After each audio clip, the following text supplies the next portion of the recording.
हम्म, तो auditor materiality कैसे निकालेगा? यूजर का पर्सपेक्टिव सोच करके, यूजर का पॉइंट ऑफ व्यू सोच करके कि उसकी फाइनेंशियल इंफॉर्मेशन नीड्स क्या है, उस बेसिस पर वो क्या निकालेगा? मटेरियलिटी। कौन? ऑडिटर। क्लियर है ना? अच्छा, मटेरियलिटी का यहां पर डिफरेंट पॉइंट ऑफ व्यू से क्या मतलब है कि प्रॉफिट एंड लॉस के पॉइंट ऑफ व्यू से, बैलेंस शीट के पॉइंट ऑफ व्यू से, स्पेसिफिक कैटेगरी ऑफ एसेट्स के पॉइंट ऑफ व्यू से। समझ में आ रहा है? ठीक है ना? क्लियर है? ये मैटर ऑफ प्रोफेशनल जजमेंट है। Comparison with corresponding figures of previous year. Statutory disclosure requirements are considered material regardless of value. ये तो बहुत मेन बात ही बता दी इसने। ये बहुत इंपॉर्टेंट है, ये बाद में आएगा इसमें, इसमें पहले ही दे दिया है।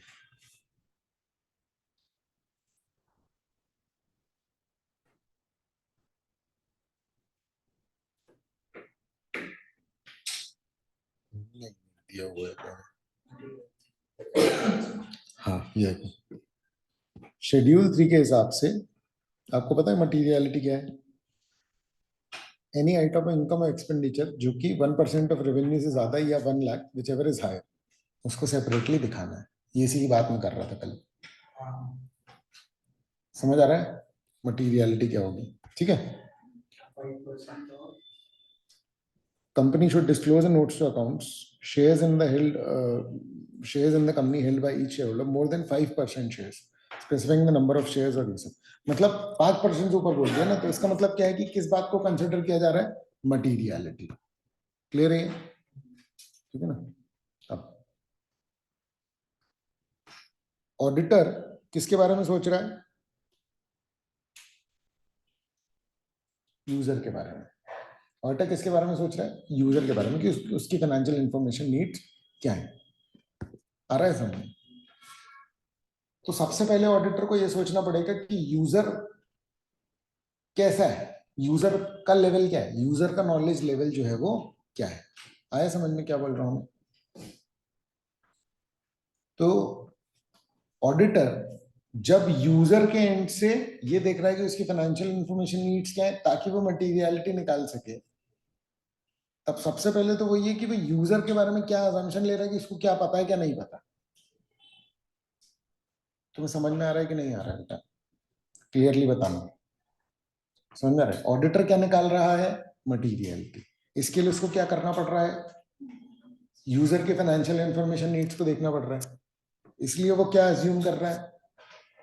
सबसे पहले तो अज्यूम नहीं, मतलब कोई सबसे पहले वो क्या, हाँ, क्या सोचेगा कि यूजर को क्या पता है क्या नहीं पता है। तो उसको हम बोल रहे हैं अजम्पशंस अबाउट यूजर्स। आए समझ में? है ना? कि उसको भैया रीजनेबल नॉलेज ऑफ बिजनेस है, वो फाइनेंशियल स्टेटमेंट को डिलीजेंटली पढ़ना चाहता है, उसको ये पता है कि मटेरियलिटी के लेवल पर फाइनेंशियल स्टेटमेंट्स बनते हैं, और कुछ ऐसे अमाउंट्स रहते हैं जिसमें कि एस्टिमेट होता है, जजमेंट होता है, और फ्यूचर इवेंट का कंसिडरेशन होता है। इसीलिए कुछ अमाउंट तो अनसर्टेन होते ही। ये चार चीजें क्या है? यूजर को पता है, ऐसा कौन सोच रहा है? ऑडिटर। ये reasonable assumptions about the user. क्यों वो यूजर के बारे में अजम्पशन ले रहा है? क्योंकि मटेरियलिटी उसको यूजर की फाइनेंशियल इंफॉर्मेशन नीड्स के हिसाब से निकालनी है। बोलो समझ गए क्या? हाँ, और वो रीजनेबल इकोनॉमिक डिसीजंस जो है वो ले सकता है इसकी बेस पे। क्लियर है? क्लियर है? क्लियर है ना? अब एक होती है मटेरियलिटी, एक होती है परफॉर्मेंस मटेरियलिटी। ठीक है ना? तो देखो, प्रैक्टिकली बहुत डिफिकल्ट होता है काय के लिए? क्या? To design test to identify individual misstatements. मतलब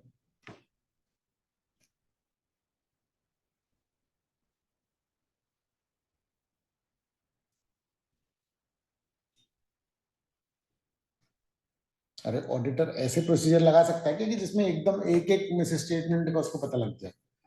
इंडिविजुअली थोड़ी लगा सकता है, वो जेनरिक पता लगा सकता है कि रेशो बिगड़ गया तो अच्छा यहाँ पर इतना मिस स्टेटमेंट हो सकता है, अंदाजन पता लगता है। अरे समझ में? कुछ ही एग्जैक्ट पता लगता है। मतलब मैं प्रोसीजर ऐसे नहीं पता लगा सकता, ऑडिटर प्रोसीजर ऐसे नहीं लगा सकता कि इंडिविजुअल मिस स्टेटमेंट का पता लग जाए उसको। ये तो फिर कितने हजारों प्रोसीजर लगाने पड़ेंगे। ऑडिटर तो जेनरिक लगाएगा ना प्रोसीजर, कि कोई भी मिस स्टेटमेंट तो इन जनरल उसको पता लग जाए। It is likely that misstatements are material in aggregate. ऐसा पॉसिबल है कि खूब सारे एक मिस स्टेटमेंट, देखो समझो,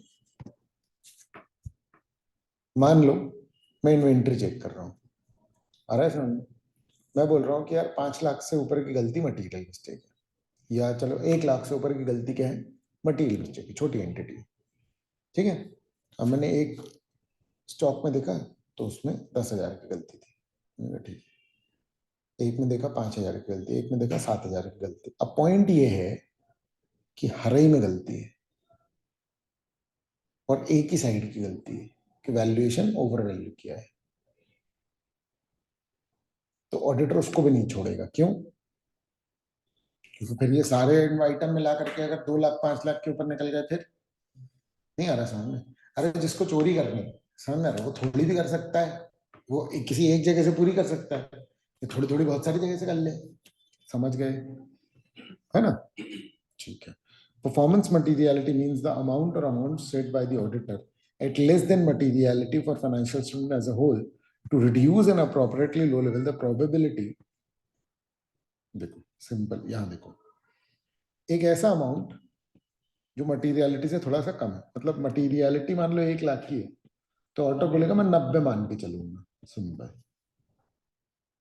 कुछ नहीं, बस से थोड़ा सा कम ले लेते हैं। मैं मटीरियलिटी जितना कम करूंगा मेरे ऑडिट प्रोसीजर्स उतने बढ़ जाएंगे। ये आ रहा है समझ में? क्यों?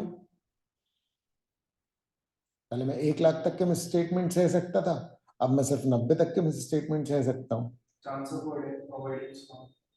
तो मैं अब क्या करूंगा, ज्यादा चेकिंग करूंगा। ये समझ में आ रहा है क्या? ठीक है ना? Less than materiality for financial to reduce undetected misstatement की प्रोबेबिलिटी कम करने के लिए, बस। आ रहा है समझ में?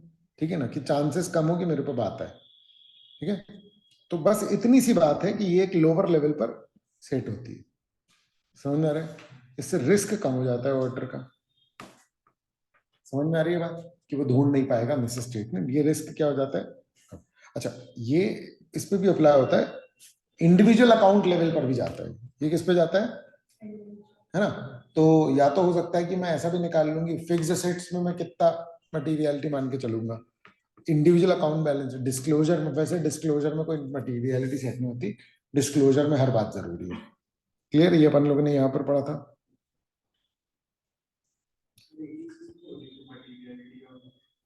क्या एक ही चीज कैसे होगी? परफॉर्मेंस मटीरियलिटी वैल्यू कम रहेगी ना। उस वैल्यू तो मटीरियलिटी को भी उस वैल्यू पे रख सकते हैं। नहीं, हम निकालते हैं 1% ऑफ सेल्स, फिर हमने उससे थोड़ा सा कम कर लिया। इसका पर्पस ये, उससे कम मतलब मटीरियलिटी को भी उसी अमाउंट पे रख सकते हैं। कंजर्वेटिज्म समझते हो?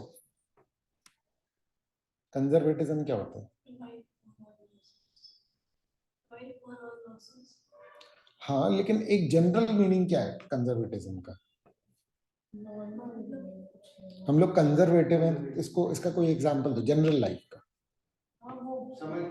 रिस्क लेते हैं शायद। रिस्क लेते हैं कि रिस्क नहीं लेते हैं? नहीं लेते हैं, हाँ नहीं लेते हैं वो। हाँ, कोई एक एग्जांपल बनाओ, अब भी समझ में आ जाएगा तुमको। बिजनेस में इन्वेस्ट करने से पैसा, मतलब बड़ा इन्वेस्टमेंट ना करना। देखो चलो, अच्छा मैं बताता हूँ। ठीक है, जैसे मान लो कि घर में कोई चीज अपन बचा कर रखते हैं ना, जैसे मम्मी लोग नहीं बचा करके रखती हैं। ठीक है, तो क्या होता है, मान लो कि उनको बचाने हैं कितने, 5,000 बचाने हैं, मान लो पैसे की बात है, तो वो कितने बचाएंगे? 6-7। ये जो एक्स्ट्रा 1-2 हजार है, ये क्यों? समझ में आ रही बात? वैसे ही यहाँ ऑडिटर कर रहा है परफॉर्मेंस मटेरियल। मटीरियलिटी क्या है कि इसके ऊपर नहीं जाना, पर एकदम एकदम नेक टू नेक हो जाएगा ना यार, समझ में आ रही है बात? रीजनेबल चेकिंग कर रहा हूँ, थोड़ा बहुत इधर उधर हो गया तो चलो थोड़ी सी कम कर लेते हैं, मतलब मैं अपना काम किस पे करूंगा, एक थोड़े से लोअर लेवल पर, ताकि मैं ज्यादा सेफ रहूं। नहीं आया समझ में? मैं गारंटी दे रहा हूँ कि मटीरियलिटी के ऊपर मिस स्टेटमेंट नहीं, गारंटी तो नहीं लेकिन हाँ एक रीजनेबल एश्योरेंस दे रहा हूँ कि मटीरियलिटी के ऊपर मिस स्टेटमेंट नहीं, बट मैं अपनी चेकिंग थोड़ी सी और एग्रेसिव ही करके रखूंगा। नहीं आया समझ में? मेरी चेकिंग थोड़ी सी एग्रेसिव कब होगी, जब मेरी मटीरियलिटी थोड़ी सी कम होगी। आप ये लाइन लिख लेना कि मैं नंबर ऑफ सैंपल सारे मटीरियलिटी के बेसिस पर निकालता हूं, ऐसी जनरल लिख लो, नंबर ऑफ सैंपल्स मटीरियलिटी के बेसिस पे होता है। आप ये कह लो कि आपका एनटीई पूरा किसके बेसिस पे होता है, मटीरियलिटी के बेसिस पे।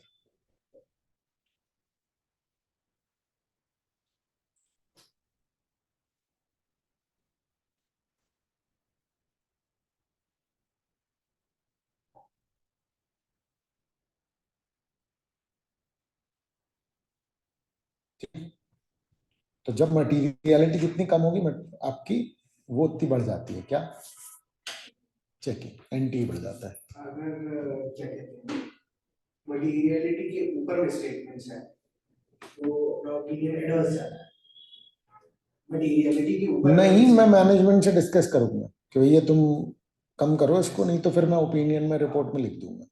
और अगर मटीरियलिटी के नीचे रहता तो अनमोडिफाइड, लेकिन परफॉर्मेंस मटीरियलिटी और मटीरियलिटी के बीच में रहेगा तो कोई दिक्कत नहीं।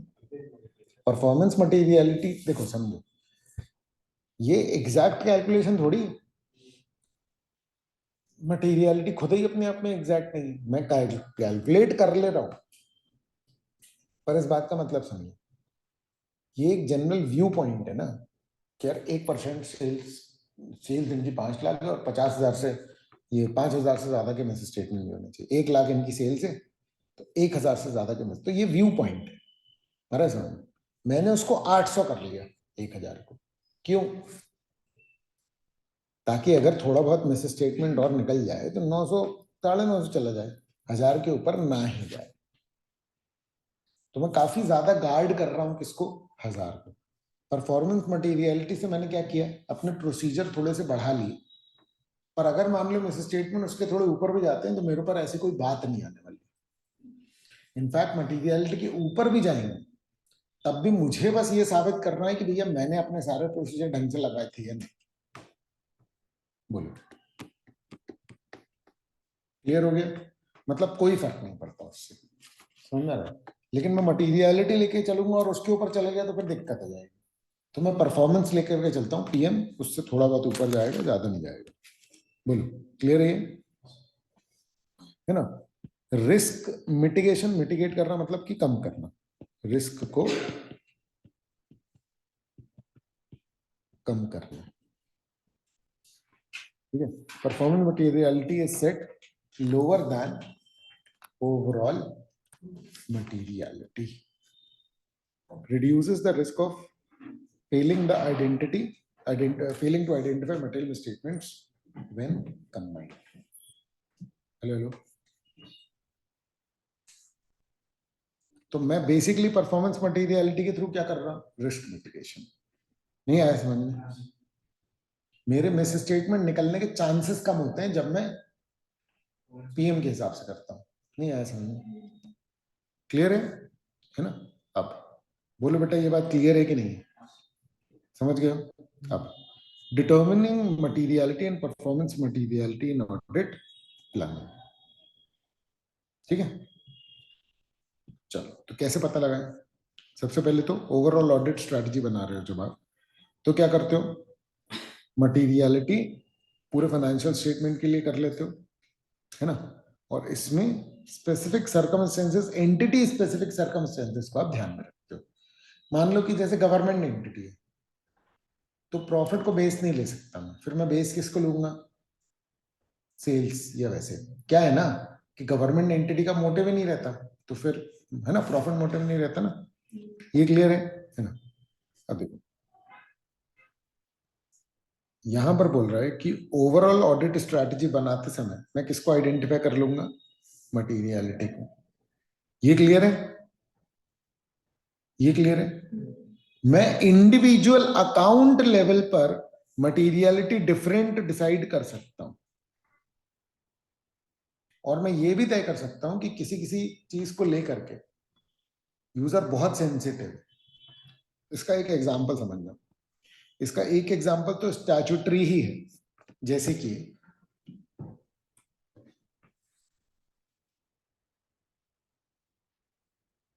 जो भी अकाउंट है उसमें थोड़ी बहुत गलती हो जाए चलेगा, थोड़ी बहुत गलती हो है, नहीं डिटेक्ट करता है, चलेगा, समझ रहा है। अरे देख के छोड़ सकते हो छोटी मोटी गलती तो, आप समझना, ठीक है ना। कोई लीगल वो है, फाइलिंग या कुछ भी इस तरीके का, उसमें गड़बड़ हो गई, अब वो एक स्टैट्यूटरी नॉन कंप्लायंस भी क्या हो सकता है, बड़ा हो सकता है। मतलब पॉइंट ये है कि इंडिविजुअल अकाउंट लेवल पर जब मैं मटेरियलिटी को देखूंगा तो कई बार ऐसा हो सकता है कि इंडिविजुअल अकाउंट लेवल पर कोई एक छोटा सा अमाउंट भी मेरे लिए क्या हो, मटेरियल। जब हम डॉक्यूमेंटेशन कर रहे होंगे और मटेरियलिटी लिख रहे होंगे तो हम जेनरिक तो लिख देंगे कि ये ओवरऑल फाइनेंशियल स्टेटमेंट लेवल पर और इंडिविजुअल अकाउंट लेवल पर ये है मटेरियलिटी, लेकिन इन अकाउंट में मटेरियलिटी इतनी है, एक्सपेंसेस दिखा रखे हैं 2 लाख, एक्चुअल में 150 रुपए कम है या ज्यादा, मिस स्टेटेड है, मटीरियली मिस स्टेटेड है, नहीं, क्या करोगे, राइट। लेकिन कैश गिन रहे हो, कैश गिन रहे हो और 150 रुपए कम निकला, 2 लाख का कैश गिन रहे हो, 150 रुपए कम निकला, क्या करोगे, नहीं छोड़ सकते इसको, नहीं आ रहा समझ, क्या है, देखो समझो, कैश कम क्यों है एंटिटी का, अरे तो चुराया जा रहा है क्या, कैश तो एग्जैक्ट ही होना चाहिए ना, एक्सपेंसेस में मिस स्टेटमेंट हो सकता है कि कोई एक एंट्री रिकॉर्ड होने से रहेगा, कैश कैसे गड़बड़ हो गया तुम्हारा, आपको पॉइंट समझ में आ रहा है या नहीं, नहीं कैसे कैसे, उसी में स्टेटमेंट के कारण कैश हम एक्चुअल गिनते हैं ना भैया, अच्छा बैंक बैलेंस और बैंक बैलेंस तो बैंक से टैली हो जाता है, कैश जो गिन रहे हो तुम, जो गिना और बुक्स में है वो अलग अलग है, आएंगे ये सब बातें अभी, लेकिन समझ गए हो कि नहीं, क्लियर है ये, ठीक है ना। इंडिविजुअल अकाउंट लेवल पर ये कम हो सकती है ना, ठीक है। फिर मटीरियलिटी के लिए आप तय करते हो पहले बेंचमार्क, मुझे मटीरियलिटी तय करनी, एक फाइनेंशियल स्टेटमेंट है, मैं कैसे मटीरियलिटी तय करूं, तो मैं पहले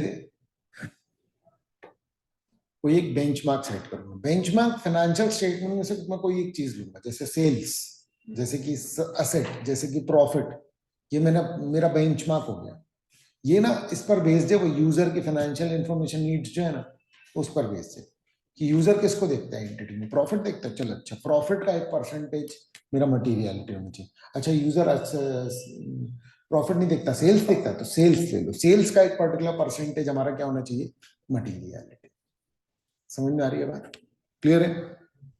तो अब पहले बेंचमार्क सिलेक्ट करो, तो बेंचमार्क कैसे सिलेक्ट करोगे, कह रहा देखो मटीरियलिटी में जजमेंट है ना, तो हम हमेशा क्या करते हैं बेंचमार्क लेते हैं और बेंचमार्क पे क्या लगा देते हैं बेटा, एक परसेंटेज, समझ में रहे, बेंचमार्क चुनते कैसे हैं, तो कुछ फैक्टर हैं जिनको हम ध्यान रखते हैं, किस बेसिस पर,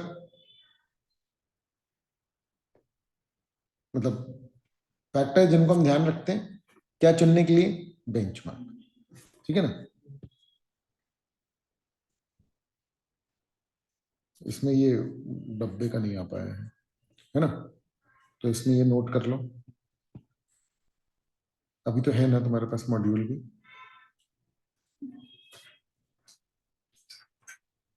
factors affecting benchmark, elements of FS, है ना। दूसरा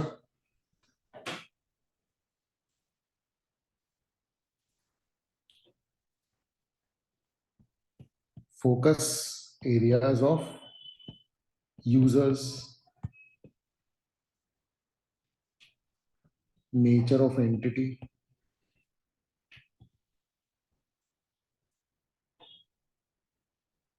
है ना, और बेंचमार्क वोलेटिलिटी।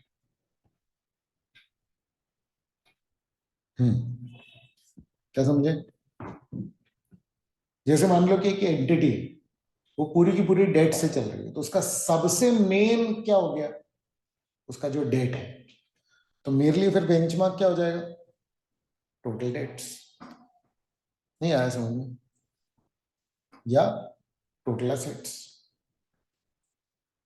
क्लियर है? क्योंकि मुझे किस बात से मतलब है कि इनके पास गिरवी क्या क्या चीजें रखी हुई है। समझ आ रहा है? ये बात अपन इससे देख रहे हैं, है ना। ये चार बातें नहीं है तुम्हारे उसमें, तो मैंने इंक्लूड कर दी। बोलो, ये फैक्टर्स मैं कंसिडर करूंगा while choosing a benchmark. Benchmark choose करूंगा, उस पर परसेंटेज लगाऊंगा, क्या निकलेगी, मटीरियलिटी। आया समझ में कि नहीं आया? ज्यादा टेक्निकल हो गया तो मुझे बताना, इंटरेक्ट करते रहना, डिस्कस करते रहना। क्लियर है? कितना समझ में आ रहा है? मेरे लिए सब कुछ बहुत ज्यादा ही सिंपल है, इसलिए तुम मुझे बता देना कि नहीं नहीं ये ज्यादा हो रहा है, नहीं नहीं ये तो ठीक है, ये तो बन जाएगा, ये आसान है। क्लियर है? ये वाला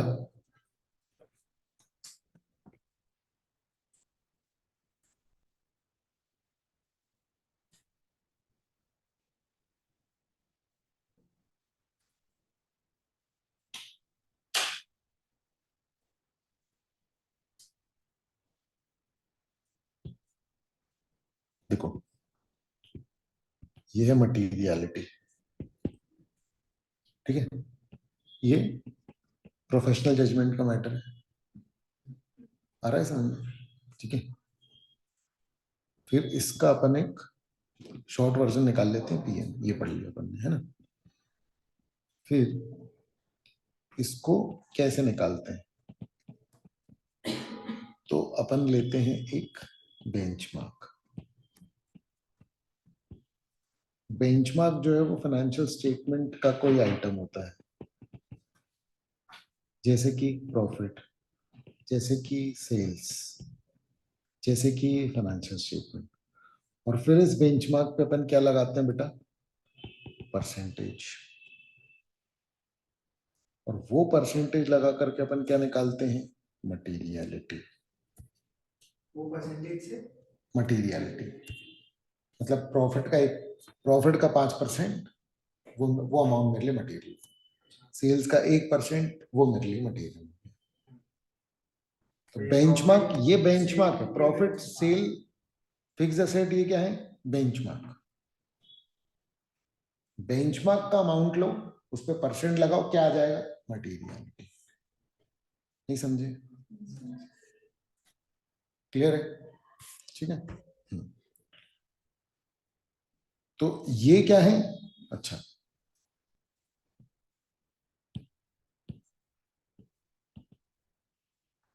हाउ टू सिलेक्ट बेंचमार्क।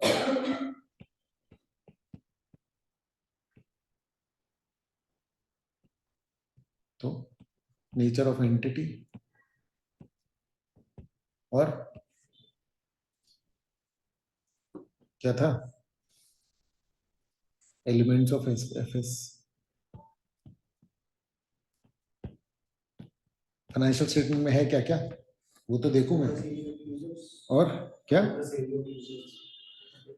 हाँ,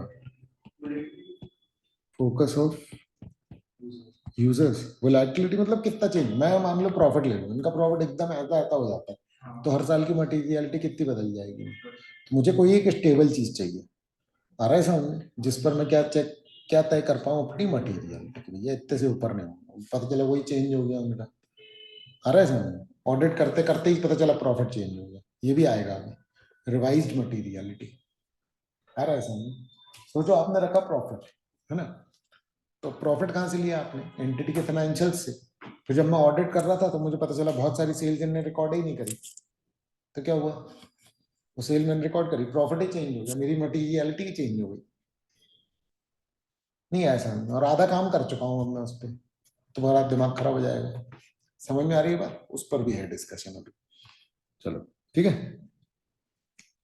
एंटिटी स्पेसिफिक सर्कमस्टेंसेस पे भी निर्भर कर सकता है। बाकी ये सब एलिमेंट्स हैं जिनसे तुम क्या कर सकते हो, जिन पे परसेंट लगा करके मटीरियलिटी निकाल सकते हो। क्लियर है ये, है ना।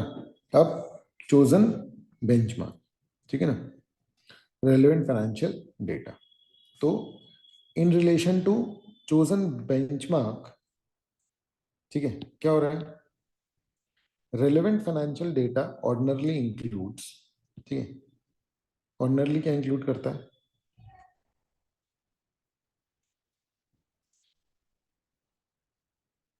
हम्म,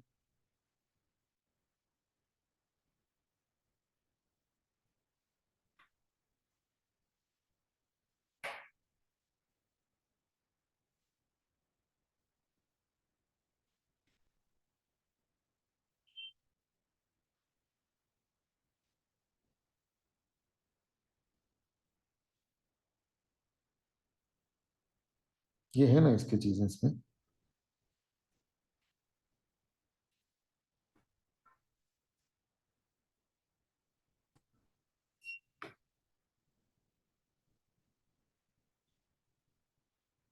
चलो ठीक है, इसको कर लेते हैं, फिर मैं इसको कर लूंगा।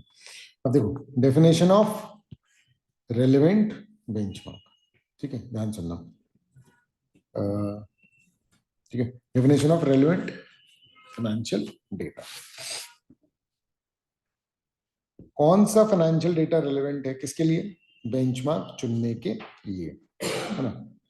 अब in relation to chosen benchmark, ठीक है, relevant financial data includes essential, नहीं, जो बेंचमार्क आपने चुन लिया है उसके हिसाब से रेलेवेंट फाइनेंशियल डेटा जो है वो कौन सा है, ठीक है। तो examples of what is ordinarily included in relevant financial data, तो इसमें से देख लो, है ना, prior period financial results and financial position. इसको लिख लेना, समझना रही, लिखा नहीं है ना इसमें। जब मैंने बेंचमार्क चूज कर लिया है तब मैं ये देखूं कि पिछले साल का वो बेंचमार्क का अमाउंट जो है वो क्या है। आ रहा है समझ में, क्लियर है। बेंचमार्क के लिए रेलेवेंट डेटा, बेंचमार्क के लिए रेलेवेंट डेटा क्या है, पिछले साल का क्या था वो, है ना। Period to date financial results and financial position, बहुत खतरनाक है ये किसी को भी समझ पाने के लिए। मान लो कि मैं ऑडिट करने बाद में आया 31 मार्च के बाद, मान लो कि मैं जून में कर रहा हूँ ऑडिट, तो जो टाइम पीरियड का मैं ऑडिट कर रहा हूँ उसके बाद का डेटा जो मेरे सामने है उसको देख लूं, मतलब ये ये फाइनेंशियल ईयर है, हाँ, जिसको audit तो यहां देख लूं मैं इसके पहले का, और मैं ऑडिट करने यहां कहीं पे आया हूं, तो मैं इस दौरान का भी देख लूं। इसका तो मैं देख ही रहा हूं, तो पहले और बाद का भी देख लूं। नहीं आया समझ में, है ना। बजट देख लूं, मतलब कि एस्टिमेट क्या बना रखा था इनने कि कितना जाएगा ये अमाउंट। मान लो जैसे फॉर एग्जांपल मैंने सेल्स चुना, पिछले साल की सेल्स कितनी थी, मतलब इस साल के सेल्स को मैं बेंचमार्क चुन रहा हूँ ना, तो पिछले साल की सेल्स भी देखो। अभी मान लो 2-3 महीने हो गए तुम्हारे टाइम पीरियड को खत्म हुए, जिसका ऑडिट कर रहे हो, तो उस 2-3 महीने की सेल देख लो, ये देख लो बजटेड सेल्स कितनी थी, आ रहा है इसमें। और adjustment for significant changes in the circumstances of the entity, मतलब कोरोना लग गया तो कोरोना का लॉकडाउन था 3 महीने, तो ऑब्वियस ही बात है ना, फिर तो चेंज हो गई ना सेल्स वेल्स। नहीं आया समझ में, है ना। मान लो कि एक सिग्निफिकेंट बिजनेस एक्विजिशन हो रहा है या relevant change in the condition of the industry या इकोनॉमिक एनवायरनमेंट, तो ऑब्वियसली बात है वो चेंज होगा। अदरवाइज वो कितना चेंज हो रहा है ये मुझे ध्यान में रखना पड़ेगा। बोले बोले, क्लियर है ये क्लियर है।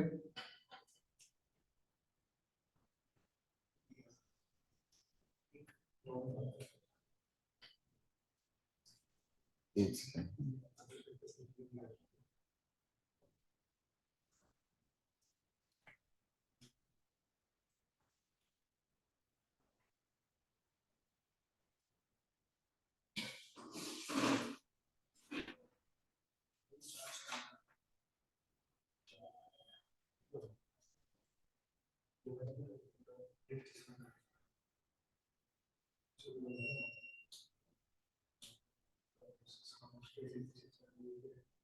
हाँ ठीक है,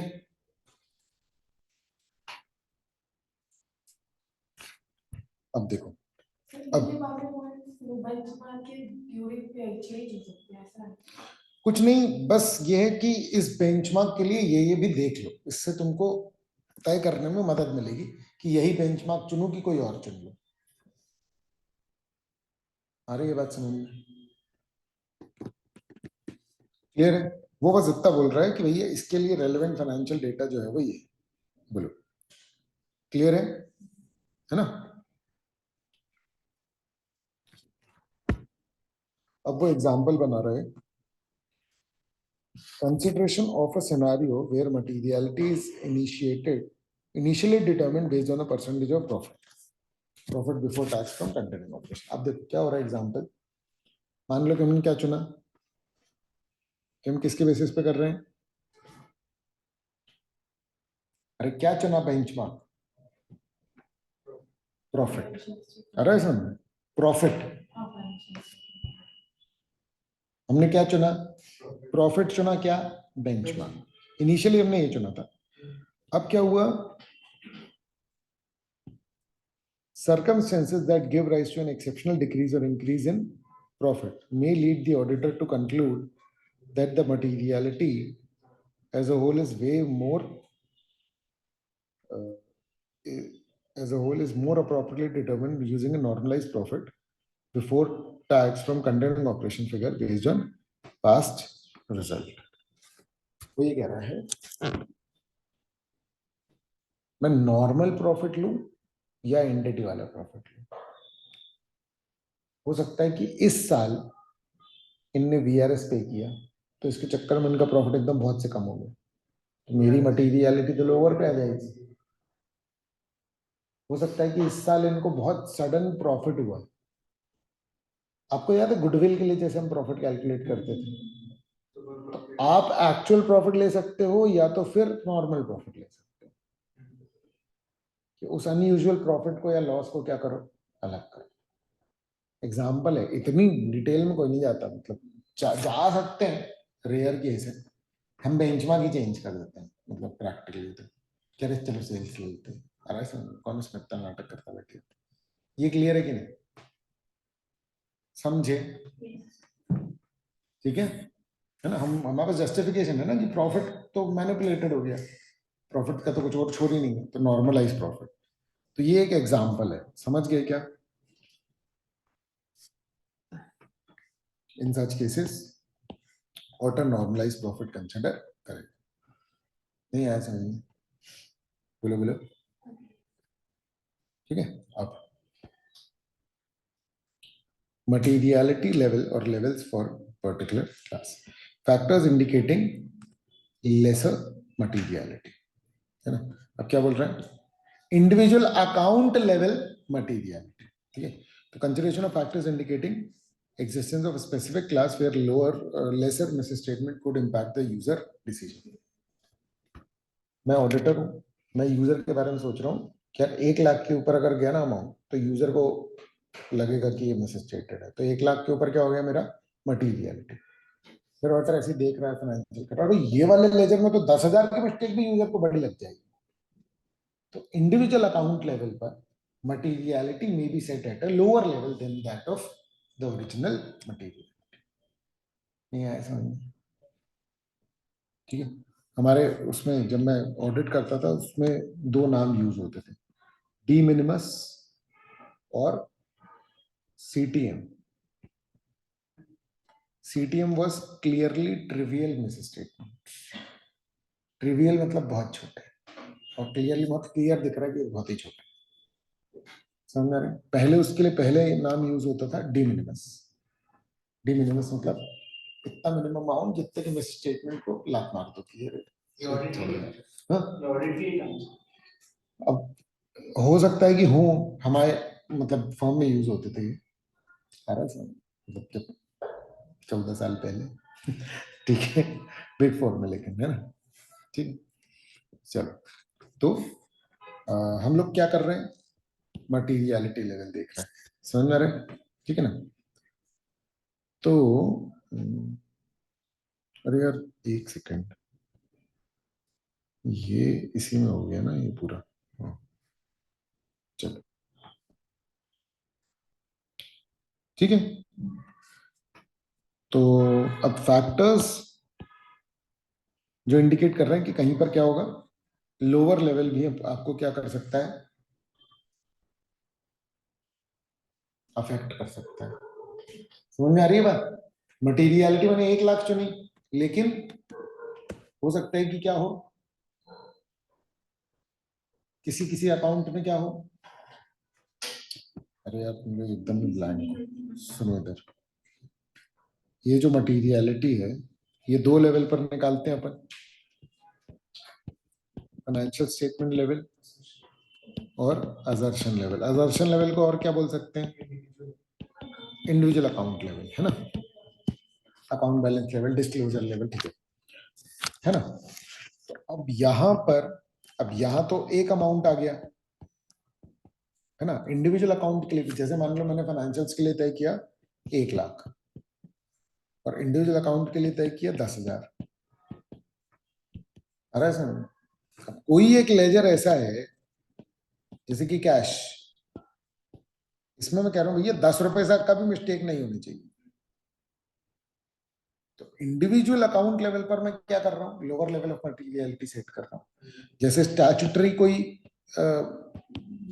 पेमेंट करनी है जैसे पीएफ का अमाउंट है वो डिपॉजिट करना है हर महीने तो वो तो करना ही है ना भैया उसमें तुम्हारा 500 रुपए का भी अमाउंट क्या हो गया एक तरीके से 50 रुपए का भी अमाउंट एक तरीके से क्या हो गया डिफॉल्ट हो गया तो मेरा general materiality individual account level पे चल रही है 10,000 लेकिन इंडिविजुअल अकाउंट लेवल पर वो और कम हो सकती है जीरो हो जाएगी कैश की 0 रख लो नहीं आया समझ में कि 1 रुपए की भी मिस्टेक नहीं होनी चाहिए तो 10 रुपए एज गुड एज 0 ना ठीक है ना अच्छा इसके अलावा ये लॉस का मैंने आपको एग्जांपल दिया आ रहा है समझ में एग्जांपल में इसमें रिलेटेड पार्टी ट्रांजैक्शन है और मैनेजमेंट रिम्यूनरेशन ये बहुत इंपॉर्टेंट है रिलेटेड पार्टी वाला ये आपको जनरल अंडरस्टैंडिंग भी होनी चाहिए अगर कोई ऐसा अकाउंट है जो रिलेटेड पार्टी वाला है क्या होता है रिलेटेड पार्टी अगर है तो आप क्या कर सकते हो सेल्स बढ़ा सकते हो प्रॉफिट बढ़ा सकते हो प्रॉफिट कम कर सकते हो मैं अपनी रिलेटेड पार्टी के साथ क्या कर लूँ ट्रांजेक्शन कर लूँ इसीलिए रिलेटेड पार्टी को लेकर के टैक्स में ऑडिट में अकाउंट्स में लॉ में सब में डिटेलिंग मैंने कॉस्ट बोला क्या कॉस्ट में ऐसे कि अगर मेरी ही एंटिटी है तो मैं प्रॉफिट क्लब कर लूंगा ना वो प्रॉफिट में नहीं दिखाऊंगा फिर वैसे प्रोसेस में हल्का फुल्का सा इसका आपको वो मिलेगा सोचो 2 प्रोसेस अलग अलग कंपनी में हो रहे हैं तो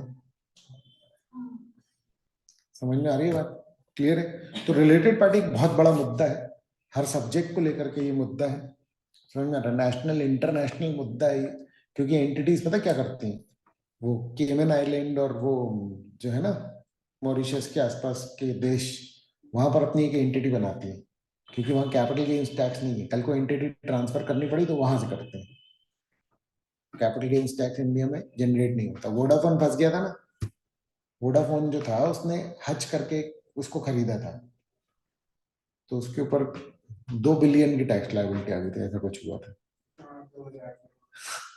नहीं 20,000 करोड़ एक्चुअली समझ में आ रहा है तो बेचारे फंस गए थे मतलब अरे गवर्नमेंट तक को इन्वॉल्व होना पड़ा था 2,000 करोड़ 20,000 करोड़ कैश कौन रखता है पर वो कैपिटल गेन्स आ गया था इसलिए ये लोग सब सिंगापुर में और ये सब में रजिस्टर करके रखते हैं खैर रिलेटेड पार्टी में थोड़ा अमाउंट भी मेरे लिए क्या हो सकता है मटेरियल हम लोग क्या तय कर रहे हैं मटीरियलिटी मटीरियलिटी तय करते समय आपको ये सारे फैक्टर्स का ध्यान रखना है जो कि मटीरियलिटी के लेवल को क्या कर सकते हैं, बदल सकते हैं।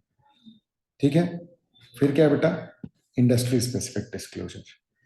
तो जो इंडस्ट्री स्पेसिफिक डिस्क्लोजर है, जैसे कि फार्मास्यूटिकल कंपनी को ना रिसर्च एंड डेवलपमेंट कॉस्ट को दिखाना पड़ता है, तो ये लेजर मेरे लिए इंपॉर्टेंट हो गया अगर मैं फार्मा का ऑडिट कर रहा हूं तो जब मैं फार्मा का ऑडिट कर रहा हूं तो रिसर्च वाले में मेरा मटीरियलिटी का लेवल क्या होगा, कम। नहीं समझे, रिसर्च का लेजर जो है, रिसर्च का खर्चा हर एंटिटी में नॉर्मल है, फार्मास्यूटिकल कंपनी में इंपॉर्टेंट है। हर एंटिटी में उसकी मटीरियलिटी ऊपर जा रही है, इसमें उसकी मटीरियलिटी में क्या कर लूंगा, कम। स्पेसिफिक अकाउंट का डिस्क्लोजर चाहिए ना भैया, ये अकाउंट में गड़बड़ नहीं होनी चाहिए। इसका तो, इस इंडिविजुअल लेजर का तो इन्वेस्टिगेशन टाइप कर डालो। समझ गए कि नहीं समझ गए? फिर focusing on specific business aspects, मतलब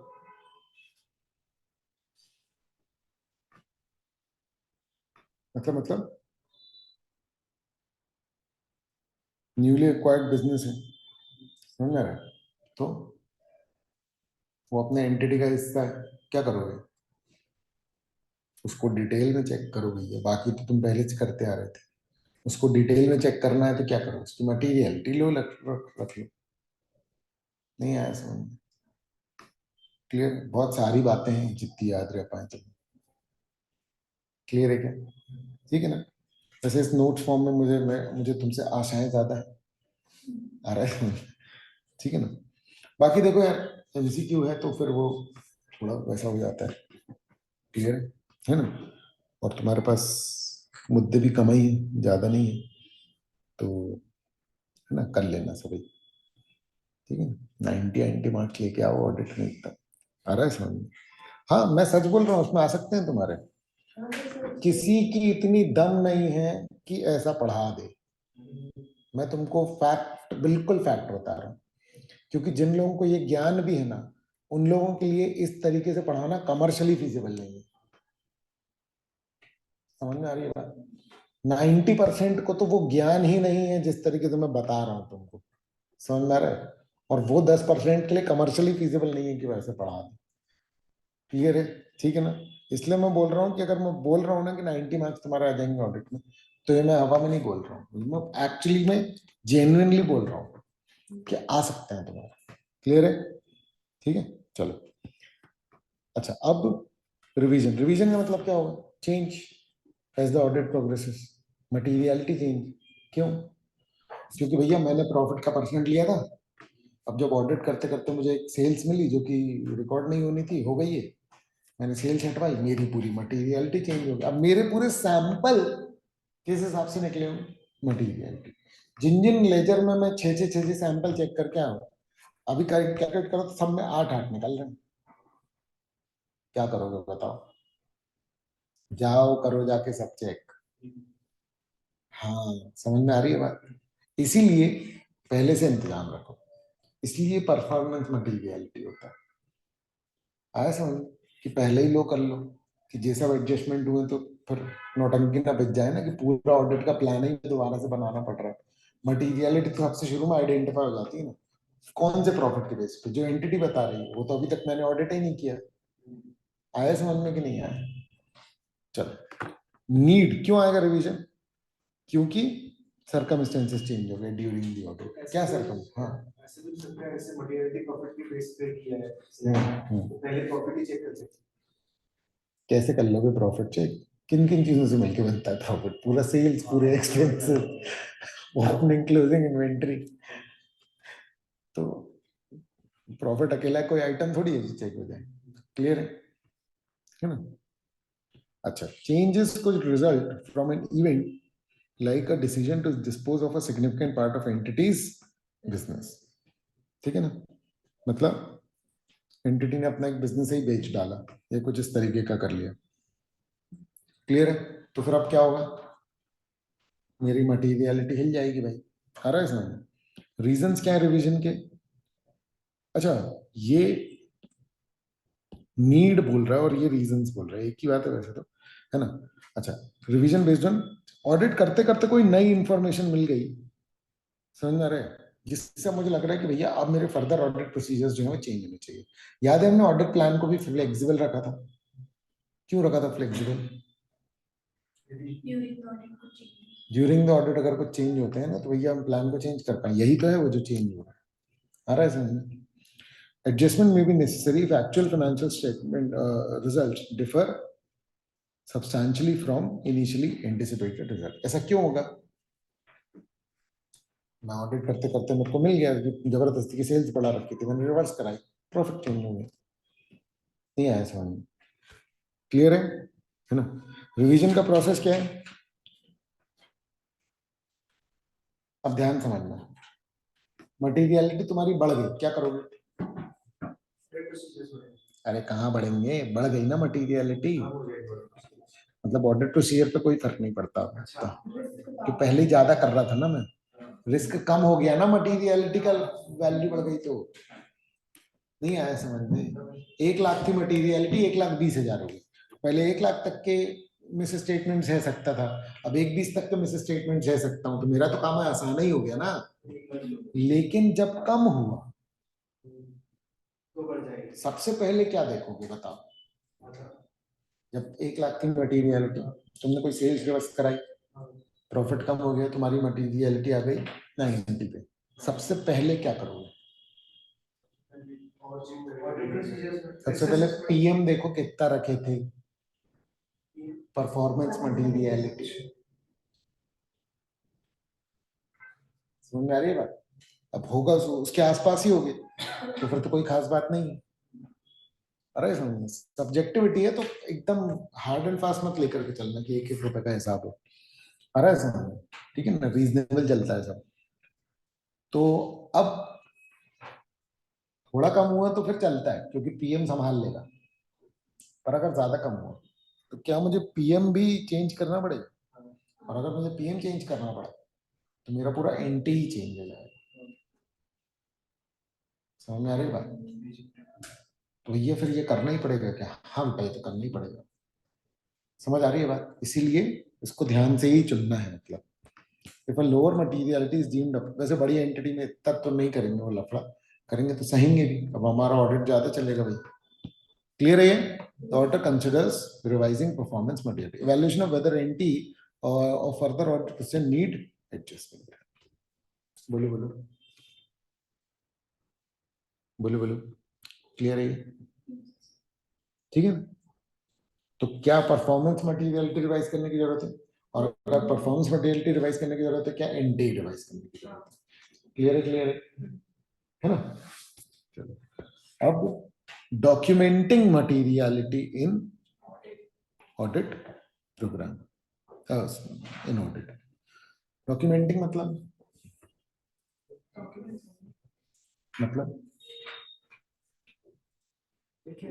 लिख के रखना पड़ेगा।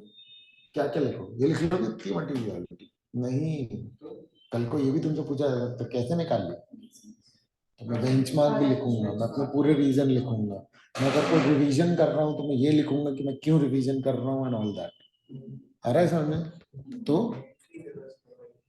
ओवरऑल फाइनेंशियल स्टेटमेंट वाली और स्पेसिफिक अकाउंट्स वाली और परफॉर्मेंस मटेरियलिटी और रिवीजन अगर किया तो आपसे डॉक्यूमेंटेशन अलग से पूछा जा सकता है। क्या ही क्लियर है?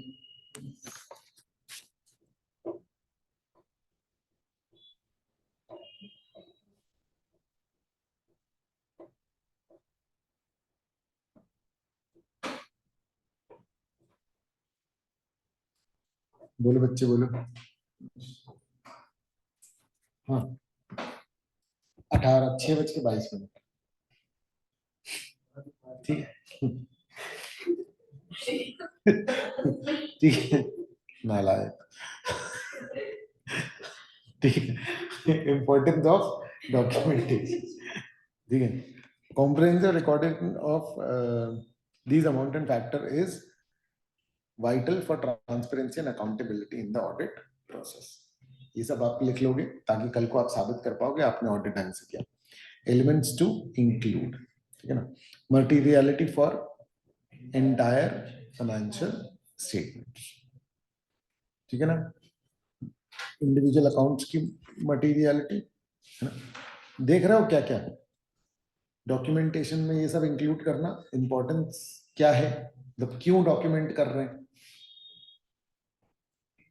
सवाल बहुत इंपॉर्टेंट है सारे, क्या डॉक्यूमेंट कर रहे हैं, ठीक है, क्यों डॉक्यूमेंट कर रहे हैं, समझ में आ रही है? और जब डॉक्यूमेंट करोगे तो उसमें क्या क्या एलिमेंट्स जो है वो इंक्लूड, समझ में आ रही है बात, क्लियर है? ये सब, ये चार जो है ये आपको ध्यान में रखना। मैच बोल देना जब ये पढ़ा रहे हैं। ठीक है ठीक है। सर क्या क्यों और वो लास्ट में क्या है?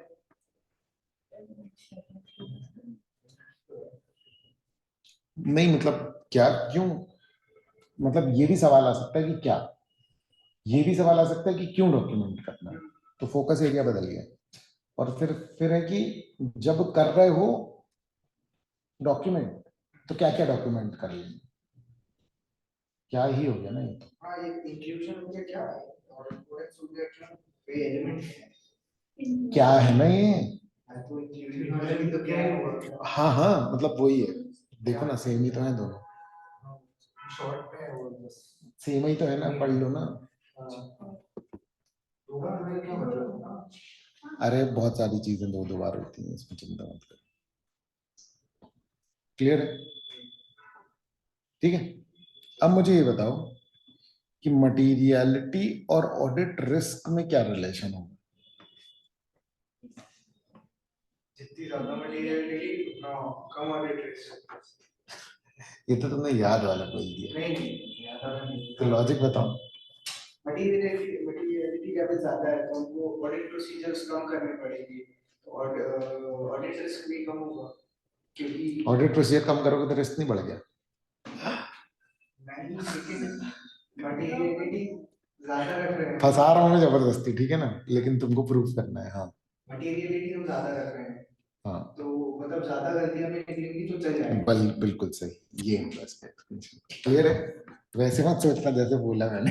समझ में आ रहा है, एक्चुअली उसमें सब फंस जाते हैं, क्लियर है? तो हम ये नहीं बोल रहे हैं कि रिस्क कैसा हो जाएगा अगर तुम ये करोगे तो, पॉइंट ये है कि मटेरियलिटी अगर मैंने ज्यादा रखी है तो रिस्क कम है।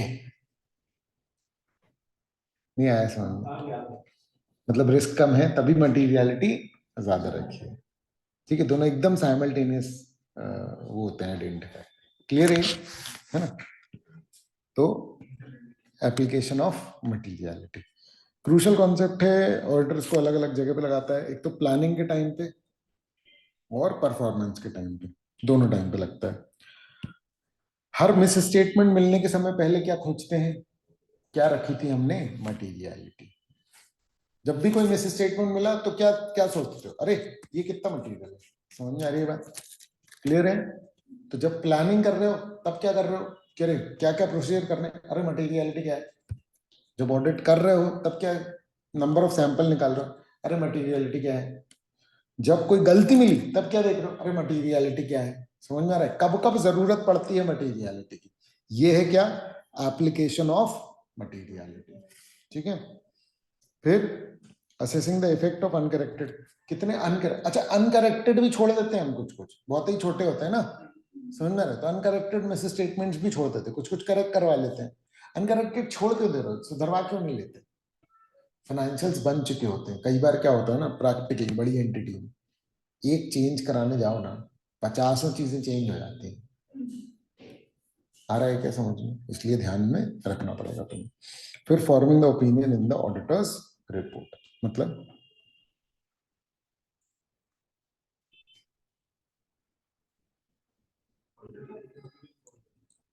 ओपिनियन फॉर्म कर रहे हो तब देखो ना कि जितनी गलतियां मिली अभी तक, तो मटेरियलिटी क्या है, मटेरियलिटी को कब कब देखोगे, प्लानिंग के समय, कंक्लूजन के समय, मिस स्टेटमेंट मिला तब, और अनकरेक्टेड मिस स्टेटमेंट छोड़े तब।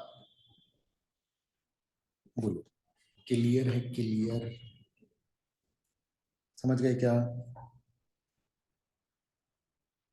बोलो बोलो, ठीक है।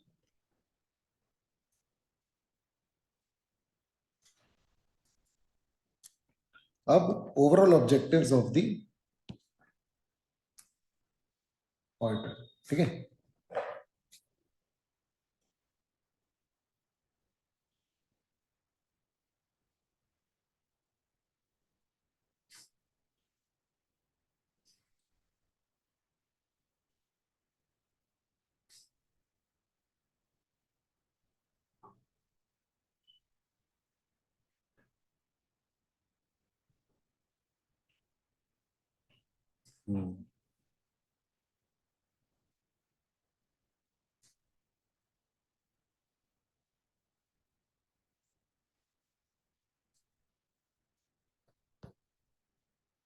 ये एप्लीकेशन हो गया। फिर क्या है,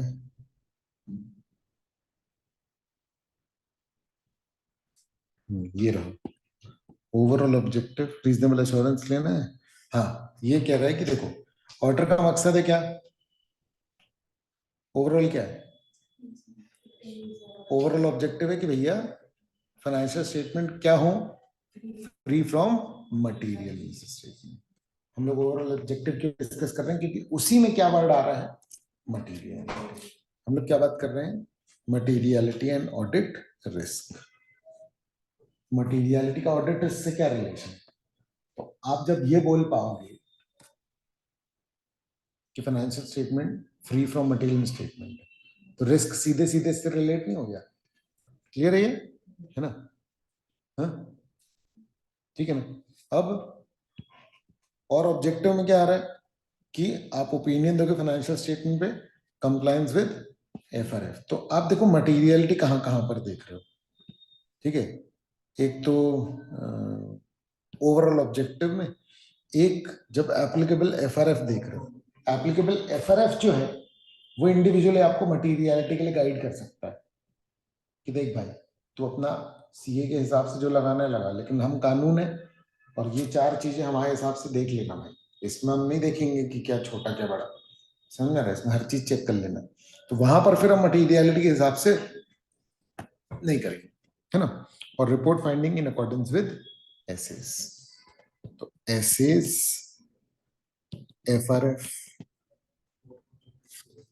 और ट्रू एंड फेयर, ये ओवरऑल ऑब्जेक्टिव्स ही हैं। आ रहा है समझ में? ठीक है, ठीक है। ऑडिट रिस्क को डिफाइन कर दिया ना इसने यहाँ पर, ठीक है। रीजनेबल एश्योरेंस कब दे पाएंगे हम, जब sufficient appropriate audit evidence, audit evidence के साथ हमेशा ये जोड़ लेना, sufficient appropriate audit evidence होनी चाहिए। The process is aimed at reducing audit risk to an acceptably low level। मकसद क्या है, ऑडिट रिस्क को कम करना, कितना, एक्सेप्टेबली लो लेवल पर। आ रहा है इसमें, ठीक है ना।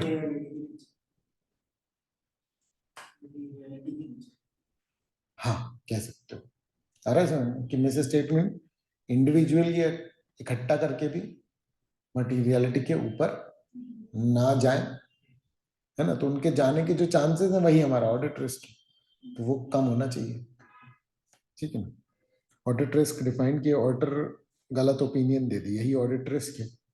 आ रहा है समझ में, जबकि ऑडिटर बोलते कि सही है जबकि मटेरियल मिसस्टेटेड है। ऑडिट रिस्क के कंपोनेंट क्या है, आरएमएम, और इसमें क्या है, ठीक है।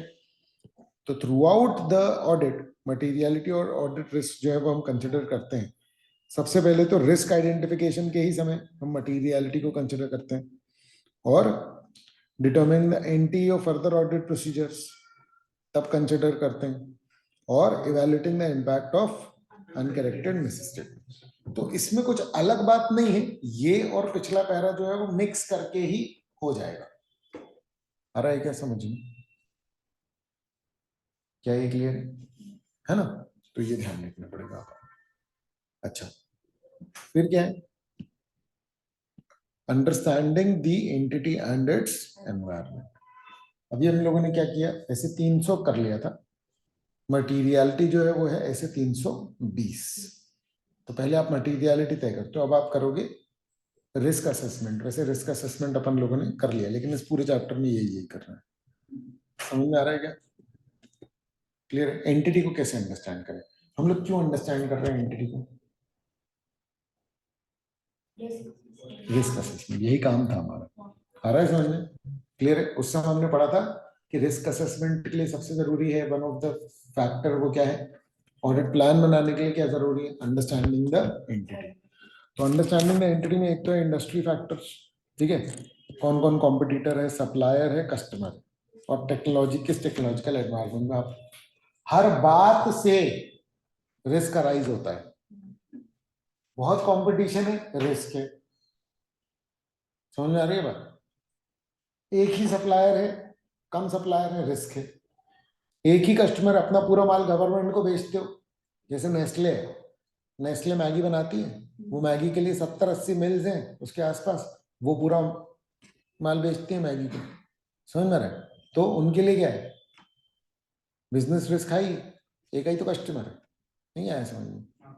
तो हम यहाँ पर क्या आइडेंटिफाई कर रहे हैं, इंडस्ट्री फैक्टर से क्या रिस्क है, वहाँ एक ही कस्टमर है तो रिस्क ही रिस्क है।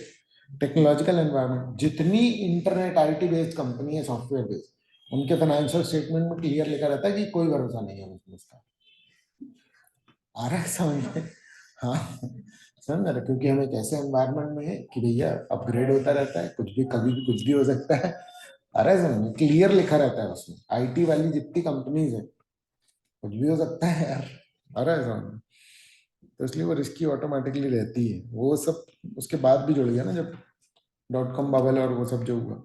अच्छा, example, market conditions, seasonal activities, product technology, specific industry, risk. Market condition बदल गई तो सीजनल एक्टिविटी है ना, तो सीजन के बाद, सीजन में तो रहता है, बाकी टाइम नहीं रहता। प्रोडक्ट टेक्नोलॉजी चेंज हो गई। समझ में आ रहा है ना? जैसे कि एक ऐसी कंपनी थी जो एसटीडी, एसटीडी जानते हो कि नहीं? एक सेकंड ऐसे करना है। वो तो वो पैसे दे के होगा, ईसीओ है ना, पैसे देखिए वहीं पे हाँ वही गवर्नमेंट का लेना है। हाँ, एक्चुअली क्या होता था, अच्छा तुम लोग को नहीं पता होगा, हमारी दुकान थी एक्चुअली चाचा की, हम को बिठा के चले जाते थे घूमने, क्या ठीक है। क्या था, पहले लोकल जबलपुर में आपको कॉल करना है और जबलपुर से बाहर करना है तो अलग अलग होता था। तो जबलपुर के बाहर एसटीडी होता था और लोकल में होता था वो लोकल। हाँ, तो वो जो एसटीडी पीसीओ शॉप्स रहती थी, है ना, और उसी में फोटो कॉपी भी होती थी जनरली। तो उसमें जब आप जाओ तो उसमें आप कॉइन तो रहता था, एक मशीन ऐसी आती थी जो यूनिट्स गिनती थी। तो आप अगर कॉल लगा रहे हो तो लोकल लगा रहे हो तो बिल कम है, और एसटीडी लगा रहे हो तो सेकंड्स के हिसाब से वो चेंज होता था। अरे ये समझ में? हम लोग इतने नहीं ये सब करते हैं, हम लोग नहीं था। अच्छा, वो वाली मूवी है ना, मुझे नहीं पता ना कि कितना पुराना हो गया वो कॉन्सेप्ट, क्योंकि मोबाइल आ गए थे 2002-3 में। उसके बाद तो फिर धीरे धीरे एसटीडी पीसीओ तो पूरा गायब ही हो गया ना। तो मुझे नहीं पता। हाँ उसमें भी तो एक सीन है ना ऐसे। नहीं, लेकिन आपको उससे बिजनेस का अंदाजा नहीं होगा ना, जैसे इसको नहीं पता है, देखो समझ रहे हो? ईसीओ का भी नहीं है। अरे होते ही नहीं है ना आजकल तो, लड़कों को फिर भी कम एज में बाहर घूमने मिल जाता है, लड़के को नहीं निकलने देते घर से। ठीक है, तब तक गायब हो गए थे जब तक ये निकली बाहर। ठीक है, तो वो मशीन बनाने वाली कंपनी का क्या होगा, क्या हुआ होगा, मतलब पॉइंट ये कि वो बिजनेस में शिफ्ट हो जाते हैं, समझ रहे हो, दूसरी मशीन्स बनाने लगते हैं। क्लियर है? लेकिन पॉइंट ये कि आपको बिजनेस के पॉइंट ऑफ व्यू से ऐसे सोचते रहना पड़ता है। क्लियर है? अच्छा, फिर आप जब एंटिटी में जाते हो तो आप ये देखते हो कि इस एंटिटी में कौन कौन से कानून लग रहे हैं। अगर आप पेट्रोल पंप का ऑडिट कर रहे हो तो सोचो कितने कानून लगेंगे। अगर आप कोई केमिकल इंडस्ट्री में हो तो सोचो कितने कानून लगेंगे। अगर आप कोई फर्नीचर इंडस्ट्री में हो तो उतने कानून नहीं लगेंगे। तो रेगुलेटरी फ्रेमवर्क आपको देखना पड़ेगा।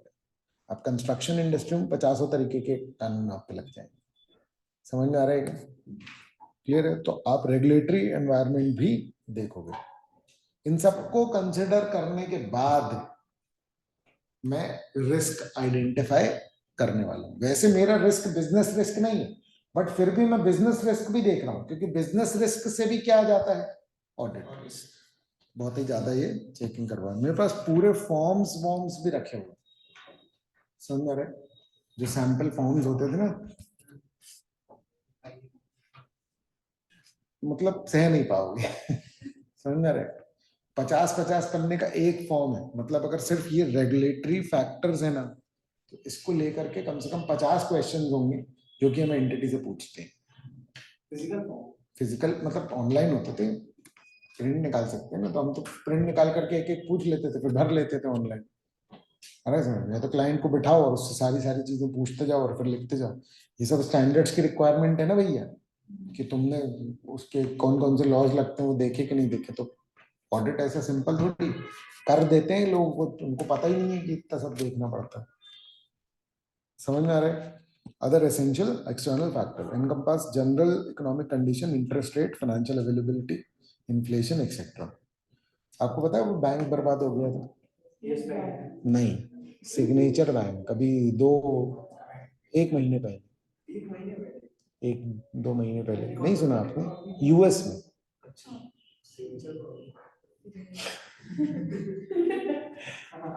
ठीक है, 2 बैंक बर्बाद हो गए। वो ऐसा बैंक था, 1 मिनट रुक जाओगे,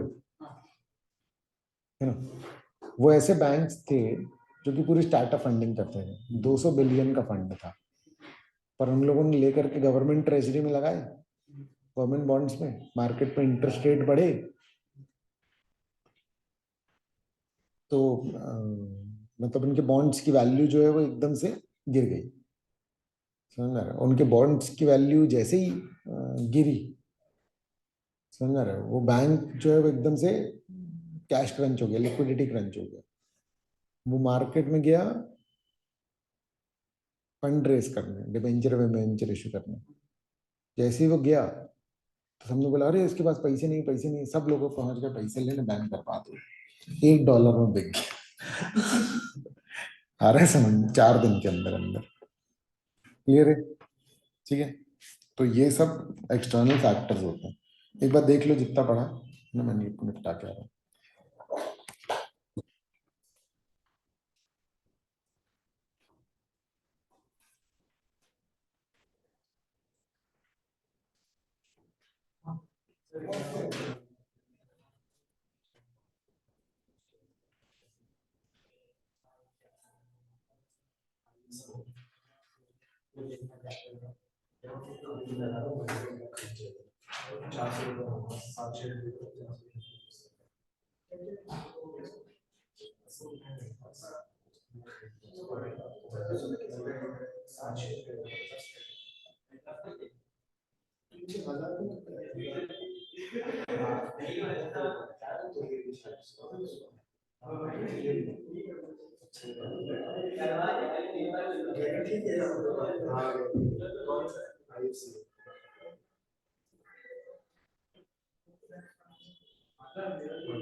देख लीजिए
ये वाला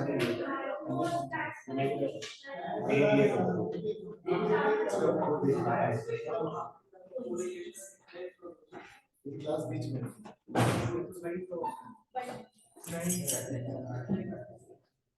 अरे अरे मैं यहीं खड़ी हूँ क्या? मेरी तो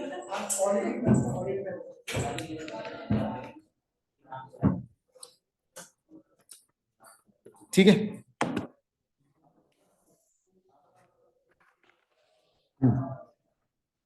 नेचर ऑफ एंटिटी, देखो ये जो है ना, ये सिर्फ अंडरस्टैंडिंग क्लाइंट्स बिजनेस आ रहा है समझ में। तुम ये देख रहे हो कि इंडस्ट्री पे क्या लगता है, तुम रेगुलेटरी देख रहे हो, तुम दूसरे एक्सटर्नल फैक्टर्स देख रहे हो, तुम नेचर ऑफ एंटिटी देख रहे हो कि ऑपरेशन में स्ट्रक्चर कैसा है, पूरी एंटिटी को समझते हैं हम लोग डिटेल। आ रहा है क्या समझ में? क्लियर? उसका ओनरशिप गवर्नेंस स्ट्रक्चर देखते हैं कि कौन उसके शेयर होल्डर हैं, कौन रिलेटेड पार्टीज हैं, समझ रहे? सब्सिडरीज कौन कौन सी हैं, क्लियर है? और ओनरशिप रिलेटेड पार्टी ट्रांजेक्शन किस तरीके के हैं, गवर्नमेंट ओन्ड है, प्राइवेटली ओन्ड है, ये सब हम लोग आइडेंटिफाई करते हैं उस एंटिटी के बारे में, उस एंटिटी की अकाउंटिंग पॉलिसीज को समझते हैं। ये हमारा थोड़ा सा फाइनेंशियल वाला पार्ट आ गया, क्योंकि accounting policy fundamental accounting assumption है, पता है ना, कंसिस्टेंसी है ना, गोइंग कंसर्न, अप्रूवल, कंसिस्टेंसी, ठीक है। तो उनमें से कंसिस्टेंसी जो है वो पॉलिसी के बारे में, क्लियर है? तो हम पहले ये देखेंगे कि भैया पॉलिसी सारी सब हैं या सही से लगी हैं कि नहीं, ये AS1 में भी लिखा हुआ है, ठीक है। Assessing changes in policies and understanding the reasons behind such changes, clear है?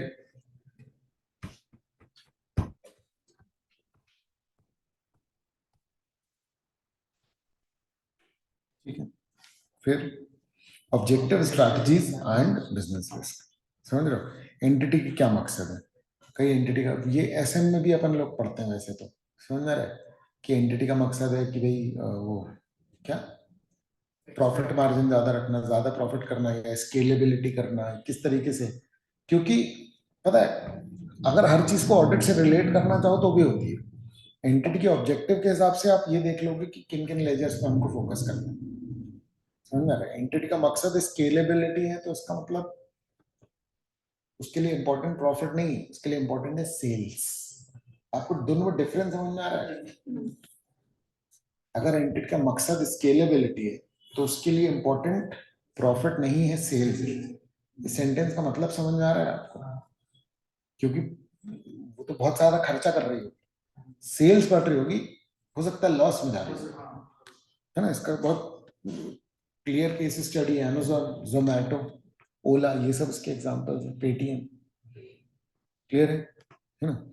Identifying the entities overall plans है ना, और changes in objectives and strategies over time. फिर क्या है, business risk, recognizing broader business risk and their potential impact on financial statements, focusing on risk that may lead to material misstatements. Clear है? Business के risk देखिए, हम entity को समझ रहे हैं ताकि हम ओवरऑल सब कुछ इसके बारे में आइडिया लगा पाए। वो मैसेज मिल गया था ना, ठीक है, ओके। पूरा मुझे बता देना है ना, ठीक है, नोट्स का जितना भी कुछ है। प्रिंट निकाल दिए थे आगे के? निकाल लेना उसको। चलो, measurement and review of financial performance, ये देख लो कि एंटिटी परफॉर्म कैसा कर रही है, आ रहा है समझ में, उसके रिजल्ट्स क्या आ रहे हैं, क्लियर? प्रेशर और रिस्क, ठीक है, कि क्या एंटिटी पे परफॉर्मेंस का प्रेशर है। जैसे मान लो कि बहुत सारे इन्वेस्टर्स होते हैं, बोर्ड ऑफ डायरेक्टर्स होते हैं, उनको ऐसे लास्ट चांस दिया है कि अरे अभी परफॉर्म कर लो, नहीं तो फिर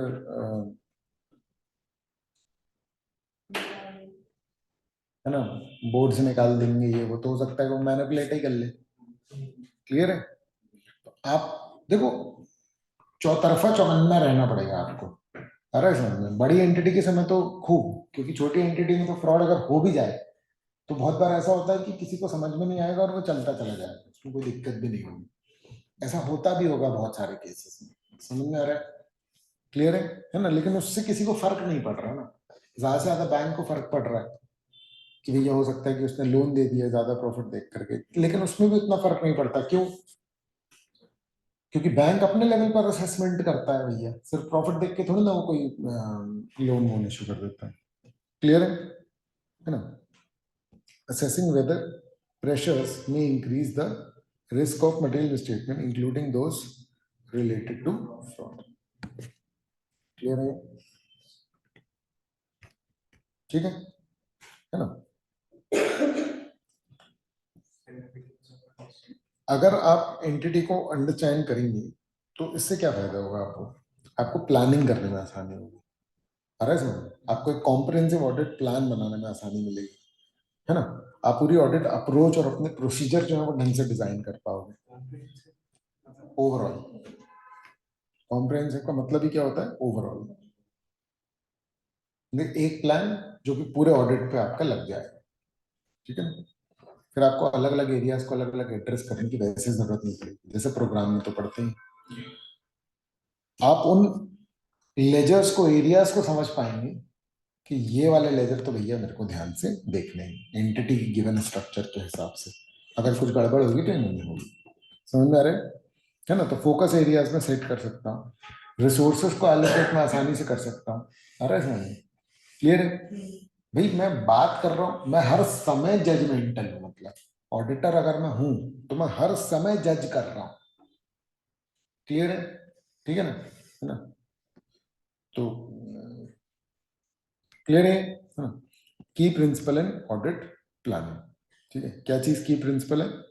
ये एंटिटी की अंडरस्टैंडिंग। ठीक है, प्लानिंग करना है तो भैया नॉलेज तो चाहिए ही चाहिए। Acknowledge that the proper audit plan is build on the foundation of adequate knowledge, emphasizes the need of necessity of understanding the client's business.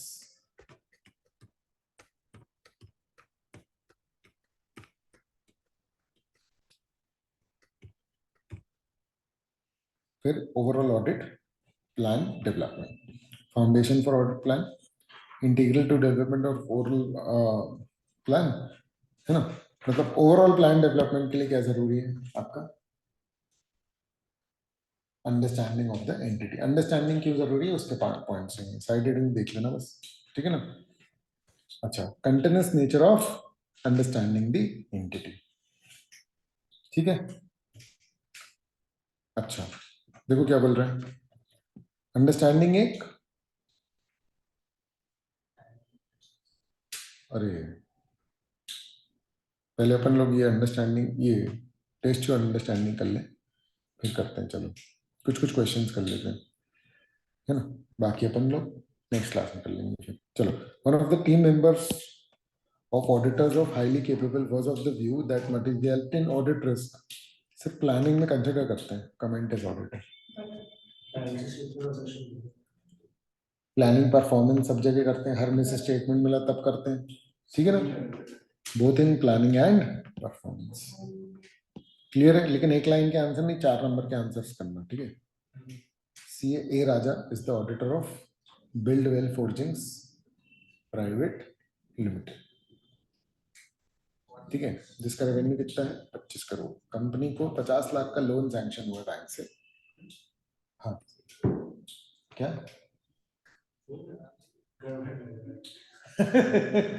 हाँ ठीक है, नहीं फोर्जिंग्स वो रहता है ना। हाँ, लेकिन ए राजा 1 लाख करोड़ का फ्रॉडस्टर रहा है, पता है ना तुमको ये बात? ए राजा नाम से, पता है कि नहीं? स्पेक्ट्रम घोटाला था, 1,70,000 करोड़ का या 70,000 करोड़ का, ऐसा कुछ। ठीक है, हाँ। ऐसे 2-4 ही ना, 4-5 है ना ऐसे। ऐसे एक बार ग्राफ आया था कि सबसे ज्यादा बड़े वाले फ्रॉड में कौन सा है, ये तेल की एल भी रहे उस लिस्ट में। ठीक है ना? लेकिन ये और बड़ा वाला है। हाँ, ये तो है ही। ठीक है, कॉन्फिडेंस बहुत ही हाई रहता है भाई, आ रहा है समझ में? हाँ कुछ लोगों का। चलो, only 1 lakh was availed due to delay in procurement of asset. क्या हो रहा है? 50 लाख का लोन लिया है ना, at the end of the year only 1 lakh was availed due to delay in the procurement. 1 लाख का बस उसने लिमिट अवेल की है, बाकी लिमिट उसके पास कितने की है? 50 लाख की। अच्छा, फाइनेंशियल स्टेटमेंट में ये नहीं लिखा कि किस क्या सिक्योरिटी दी है लोन के अगेंस्ट। शेड्यूल 3 में रिक्वायरमेंट है, बताओ क्या नॉन डिस्क्लोजर मटेरियल है?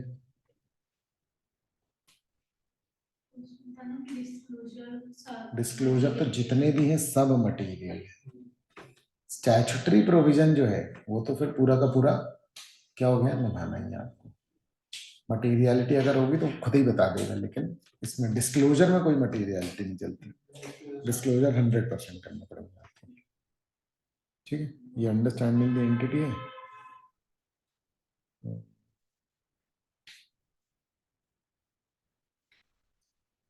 कौन से मैटर्स है ना, examples of matters the auditor may consider while obtaining understanding of the nature of entity. तो रेवेन्यू सोर्सेस कहाँ से हैं? प्रोडक्ट और सर्विसेज, ठीक है। इन्वेस्टमेंट कहाँ पर है, कहाँ से फाइनेंस हो रखा है, और फाइनेंशियल रिपोर्टिंग के प्रिंसिपल्स वगैरह इनके क्या है, ये सब काय के लिए जरूरी है। अंडरस्टैंडिंग लेते समय ये सब देख लो। मेन पैसा कहाँ से आ रहा है, पैसा लगे कहाँ से, मतलब पैसा सेल्स के कहाँ से आ रहा है और फाइनेंस का कहाँ से आ रहा है, किन लोगों ने पैसा दिया है और किन को बेच रहे हो, एक्स्ट्रा पैसा कहाँ इन्वेस्ट हो रहा है, और रेवेन्यू रिकॉग्निशन की पॉलिसी क्या है।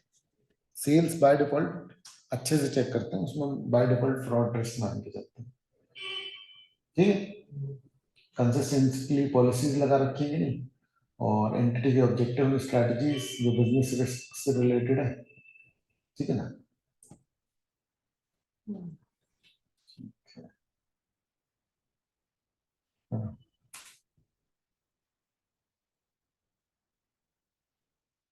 इंडस्ट्री डेवलपमेंट कुछ ऐसे हो सकते हैं जिसके कारण रिस्क नया आ गया है, नए प्रोडक्ट सर्विस आ गए जिसके कारण रिस्क आ गया है।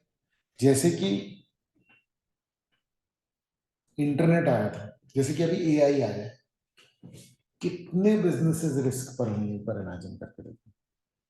आ रहा है क्या समझ में? और जैसे जैसे ये डेवलप हो रहा है वैसे वैसे और बिजनेसेस रिस्क में आ रहे हैं। ये सब बातें उन सारी कंपनी के ऑडिटर्स कंसिडर करेंगे अपने फाइनेंशियल स्टेटमेंट बनाते हुए, ऑडिट करते समय। सीएस का भी लोग कह रहे हैं कि उसका नहीं, ऐसे तो देखो तो भैया, ऐसे तो देखो तो वो आर्टिफिशियल इंटेलिजेंस इंटेलिजेंस ही है ना, मतलब हर काम जो ह्यूमन कर सकता है वो उसको रिप्लेस कर ही सकता है ना, ऐसे तो। आ रहा है समझ में? ठीक है ना? प्रोफेशनल जजमेंट करेगा।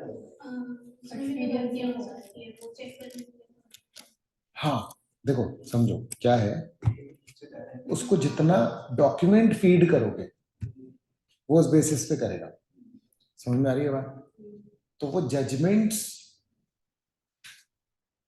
हाँ मतलब उस डेटा के बेस पे ही वो जजमेंट जो है वो लेता है। मतलब ऑडिट का काम तो वो नहीं कर पा सकता, अरे समझ में? लेकिन जैसे टैक्स का काम है वो कुछ हद तक वो शायद कर सकते हैं, क्योंकि टैक्स में क्या है कि आपको मेमोरी पे और कनेक्शंस पे ज्यादा काम करना है, उसमें सब्जेक्टिविटी, जिस चीज में जितनी ज्यादा सब्जेक्टिविटी है उतना एआई उसको नहीं कर पाएगा। समझ में आ रहा है? लॉजिकल चीजें करता है बस। लॉजिकल रीजनिंग पूरी वो 100% कर पाएगा। आ रहा है समझ में? खैर अभी तो मेन पता क्या है, मेन चाहिए एआई चलाने वाले, उनको एआई चलाते नहीं आता है। सबसे मेन बात यह है कि उसके अलग ही इंजीनियर्स हैं। इंजीनियर्स की बात ही नहीं। चलाने वाले को भी वो इंजीनियर हो रही ना उनकी। हाँ चलाने वाले अलग ही को बोल जॉब रहे हो होंगे, रही है लेकिन उसको। हाँ लेकिन वो, मुझे तो ऐसा लगता है कि जैसे लॉ पढ़ते हो ना आप, समझ रहे, तो जिसका कम्युनिकेशन पक्के तौर पर पूरा है वो एआई को कमांड दे सकता है प्रॉपर। समझ रहे?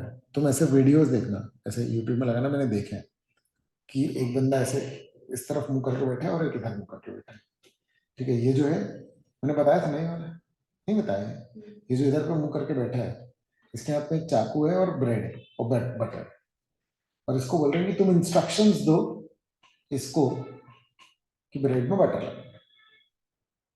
आ रहा है समझ में? तो इसने बोला कि चाकू उठाओ, तो इसने उल्टा उठाया चाकू, यानी वहां से उठाया जहां से काटते हैं।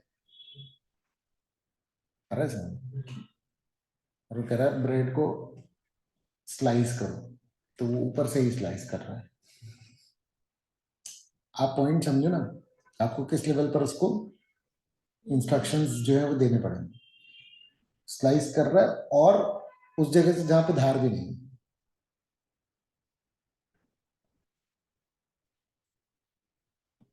तो नहीं बता पाओगे ना आप पूरा, यानी आपकी फ्रेमिंग सेंटेंस की ऐसी होनी चाहिए जो बिल्कुल उसको प्रॉपरली गाइड करता है। समझ आया मैं क्या बोल रहा हूँ? तो अगर आप पूरा कम्युनिकेशन कर सकते हैं, समझ रहे? अपन ऐसा सोच सकते तो पता ही होगा उसको चाकू कहाँ से एग्जैक्टली यही तो बात है ना, कि जो हमारे असम्पशंस होते हैं ना दूसरे लोगों को, ह्यूमंस को लेकर के, वो असम्पशंस को निभाने के लिए एआई को एक पूरी ह्यूमन जिंदगी के बारे में पता होना चाहिए, लिटरली मिनट मिनट की डिटेल पे। समझ में आ रहा है? तो इस कारण से बस थोड़ा सा कुछ चीजों को लेकर के वो नहीं है। अच्छा, वो करवाते ही हैं हर जगह। एक तो कम्युनिकेशन वाला, एक बिल्कुल बेसिक कम्युनिकेशन वाला रहता है कि आप सामने वाले को, सब लोग ऐसे ऐसे करके हैं, तो वो उसको बताएगा, वो उसको बताएगा। तो आप देखो कि शुरू में मैसेज क्या चला था और एंड में वो कहाँ पहुंचता है। ये वाला देखा है तुम लोगों ने? बहुत सारी रील्स में देखा है ये वाला। एक लाइन में बहुत सारे लोग खड़े रहते हैं पीट करके, और एक एक को बुलाते जाते हैं और उसको बताते हैं। जैसे सबसे पहले वाले ने बोला कि ऐसे करना, ऐसे करना और ऐसे करना, ताली बजाना। वो एंड तक पहुंचते पहुंचते कुछ भी हो जाता है। समझ रहे हो? उसमें ये बताया गया है कि भाई जब मल्टीपल लोगों से होकर के कम्युनिकेशन जाता है तो वो कितना डिस्टॉर्ट हो जाता है।